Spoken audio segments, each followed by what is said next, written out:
Hi hello বন্ধুরা, কেমন আছেন? আমি আছি সজীব আপনাদের সাথে, এবং আজকে আমরা জানবো যে ফ্রিল্যান্সিং কি এবং ফ্রিল্যান্সিংটা কাজ করার নিয়মটা কি।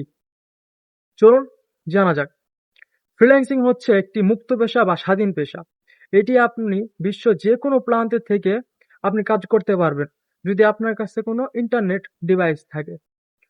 তো আপনার কোনো জায়গা নির্ধারণ করা থাকে না, কোনো সময় নির্ধারণ করা থাকে না। এর জন্য এটার নাম হচ্ছে ফ্রিল্যান্সিং, অর্থ মুক্ত পেশা বা স্বাধীন পেশা। এখন আমরা জানবো যে ফ্রিল্যান্সিং কাজটা কিভাবে করে। সাপোজ আমি একজন আমেরিকার মানুষ। তো আমি আমার একটা রেস্টুরেন্ট আছে, তো আমি আমার রেস্টুরেন্টের জন্য একটি মেনু কার্ড ডিজাইন করব।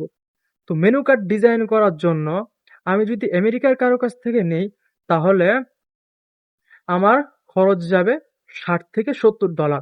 তো আমি যদি সে একই মেনু কার্ড ডিজাইন করি একটা ফ্রিল্যান্সিং এর মাধ্যমে, সে যদি হয় বাংলাদেশি বা ইন্ডিয়ান বা পাকিস্তান এইসব কান্ট্রি থেকে, তো আমার তাদেরকে অর্ধেক টাকায় সেই কাজটা করে নিতে পারবো।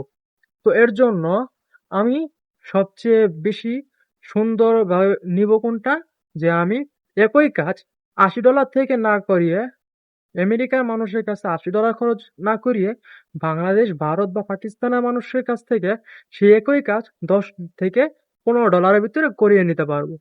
এর জন্য আমার টাকাও বাঁচবে এবং আমি যে জিনিসটা চাই সেটাও পেয়ে যাব। তো আসলে ফ্রিল্যান্সাররা এভাবেই কাজ করে থাকে। তো আমি আজকে নতুন, ঠিক আছে? কারণ আমি এর আগে কোনো সময় ফ্রিল্যান্সিং বিষয়ে কোনো ভিডিও বানাইনি। কারণ আমি আগে কোনো ফ্রিল্যান্সিং বিষয়ে কোর্স করিনি। তো আমি এখন আলহামদুলিল্লাহ ফ্রিল্যান্সিং বিষয়ে কোর্স করেছি। এর জন্য আমি আপনাদেরকে জানানোর জন্য এই ভিডিওটা বানিয়েছি। ঠিক আছে? যদি আমার ভিডিওটা কোনো ভুল হয়ে থাকে তাহলে ক্ষমা দৃষ্টিতে দেখবেন এবং আমার পাশে থাকার চেষ্টা করবেন। ধন্যবাদ।